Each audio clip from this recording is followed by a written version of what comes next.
Once a month, we get an opportunity to catch up with one of our senators from the great state of North Carolina. I'd like to welcome back to our airwaves this morning U.S. Senator Ted Budd. Senator Budd, good morning to you, sir. Hope all's well.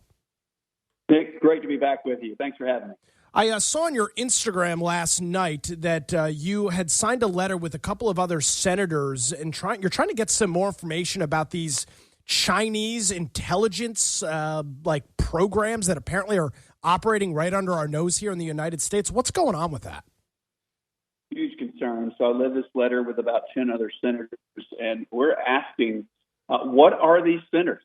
Do we know of all of them? I've asked 5 core questions. I won't read them all out, but again, you can look it up on my website and see what that letter is. And is the DOJ aware of this? Are these things operating in the way in the U.S. that hasn't been previously acknowledged by the Department of Justice? Describe what they are. We need to make sure that it's not the Chinese Communist Party operating in the U.S. against the interests of the U.S. So huge concern here. And we got to get to the bottom of this because we know that we got to treat China like the adversaries that they are. We're joined this morning by U.S. Senator Ted Budd, and there does seem to be some growing risks and threats with China. Is that something that you're following pretty closely up in D.C.? Oh, minute by minute, absolutely. Whether it is China's interest in our intellectual property. I mean, over in Charlotte, you mentioned, we know that there's a company, it's a great, multi-generation, been over 100 years, selling pipe all over the U.S., based out of Charlotte.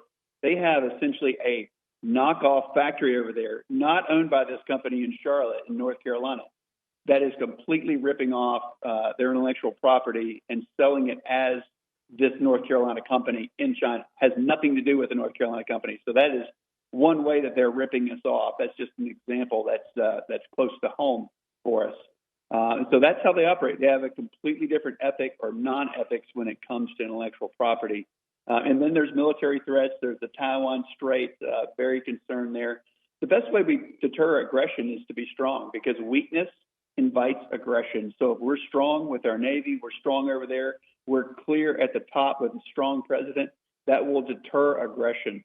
And we notice that China has become more aggressive under Biden because Biden projects weakness, whereas President Trump projected strength. And so if we're strong again, then we'll head off a lot of problems that Biden's weakness is provoking. Let's talk a little bit about that strength. The 2024 defense bill that was recently adopted, there's some big things in there for North Carolina, correct? Oh, absolutely. Especially when you get down east, there's so many. There's veterans. There's so many active service members there. And one is a 5.2% pay raise for North Carolina service members and their families. We've got a couple of hundred. That's a huge dollar amount, but we really needed to update some military construction and some design. So we're doing that, whether it's at Fort Bragg, now Fort Liberty. We've got $165 million there, including Camp McCall for our Green Berets and Special Forces. And Camp Lejeune, a little closer to where you are. We've got some construction for some battalion operations facility, some maintenance facilities, some corrosion repair facilities, all kinds of things. Over at Cherry Point, more of the same. And then at the other end of the state, over in Asheville, there's an Army Reserve Center that we're improving, and then we're also improving some hangar space in other parts of the state for our helicopters. So these are things that we're behind the curve on, and we're playing catch up, but certainly we needed to do. And I was able to help on the Senate Armed Services Committee get some of this funding committed. So when we look at some of the things we talk about China, NATO's meeting right now, of course, the ongoings in Ukraine. Where's the United States? Where do you think we stand right now in regards to in terms of readiness and everything else? You had the president 2 days ago saying apparently we're low on some ammunition. I don't know why he would have telegraphed that publicly, but where do we stand right now, Senator Budd? Yeah, unfortunately, that's public information. If you look in open source materials that says, look, munitions is our challenge. We have a lot of equipment, a lot of shiny stuff, and we need to have that, and we need even more of that. But what we need is munitions to make sure that we are ready for any challenge in the Pacific or in Europe or anywhere else in the world that pops up, because the equipment doesn't work if you don't have the munitions for it. So we do need it. I think he's talking about cluster munitions, which is debatable in itself. But again, there's a lot of things that we need to up the basic munitions for. We've got tremendous capability. I'm very proud of our servicemen and women out there. We have a great state of readiness, so I'm very proud of that, but we can always improve. And there are areas where we can improve our maintenance, whether it's our aviation or whether it's our ground capabilities with tanks and there's in our ships. Certainly improvements that we need to make, and I'm always pushing that week in and week out up here in Washington.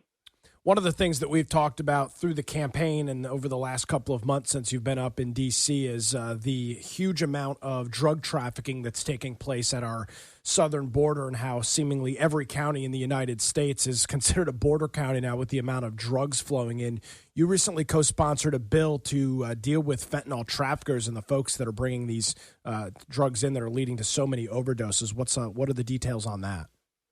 Yeah, so it's the FEND bill, FEND, or Fentanyl Eradication and Narcotics Defense of Fentanyl. And it's I was able to do this with Senator Tim Scott out of South Carolina.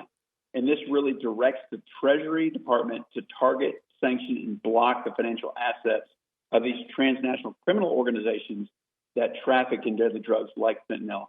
I mean, just last year we saw over the tipping point over 100,000 overdose deaths. Most of those were fentanyl related. Some people weren't even thinking they were taking illicit drugs. They may have thought they were taking, an Adderall or something like that, and it had been compromised. Again, these are absolutely tragic, and I just want to say to the parents out there, those that have younger people in their lives, the largest leading cause of death for males between 18 and 45 years old. It's overdose death, and it's largely due to fentanyl. So, again, be tremendously careful out there, get folks help where we can. But we got to stop this at the border as well, and I'm working with Tim Scott to do that. U.S. Senator Ted Budd joins us here this morning. All right, I got a curveball for you. I need you to summarize for me Bidenomics. I've been talking about it for the last couple of weeks. My listeners are confused. What are Bidenomics, Senator Budd? Can you explain them to us? Nick, are you okay with a little bit of dead air? Because I got nothing for you right here. So we're going to have, so I don't want anybody to tune out of your radio station because there's just nothing going on. Look, you asked the question, we're not better off than we were 2.5 years ago. We've got the highest inflation rate we've had in 4 decades. He's asking people to trust them with their wallet. And people aren't buying it. That's why he's got the lowest approval rating. It's a record low. He's at 35% approval rating. We're seeing the increased the jobs number that came out was not where it was expected. It may have popped up the month before that, but again, we're seeing downward trends. People have to spend an additional $10,000 that they probably don't have just to keep up with the basics. They're not spending on extra money to get extra things. They're doing it to get what they've always gotten, and that's groceries, the power bill, gasoline, just keeping up with their cars. Look, grocery prices are up 20%. Energy prices, that means keeping the lights on at your house, 36%. Gas is up 50%. Airfares, if you're trying to go somewhere this summer, that's up 49%. You want to put some new furniture on the back porch or in the living room, that's up 20%. And all this comes from too much money chasing too few goods. So we got to stop overspending. We got to get on the road to a balanced budget, and we got to start producing energy again, and you got to roll back regulations. You do those very few things, and we can win. But the ideology of the Biden administration is not compatible with the solutions that we need for this country. Yeah, and we're especially noticing that in some more of our coastal communities, as those leisure activities like coming down to the beach or going on vacation. Many folks are having to just strip those out of their budget. There's no cash to do it, and if the option is food on the table or head to the beach for the weekend, I think it's pretty clear where most people are going to fall. U.S. Senator Ted Budd joins us here this morning. One of the big things that you do up in the federal government is connect constituents with federal government services. What are you hearing from people when they're reaching out to your office? What are some of the issues they're dealing with? Well, these are a lot of folks that they realize they need more than 6 months on their passport, so they're reaching out for that. They've got family members that are overseas that are having trouble getting back to the U.S. or coming in for special purpose, a lot of visas. We've got an office there in Wilmington. And I just want to make sure people know that we are there to serve them. It doesn't matter where you are politically when it comes to constituent services. We want to help you. You can start with Bud, bud.senate.gov. That's our website, bud.senate.gov.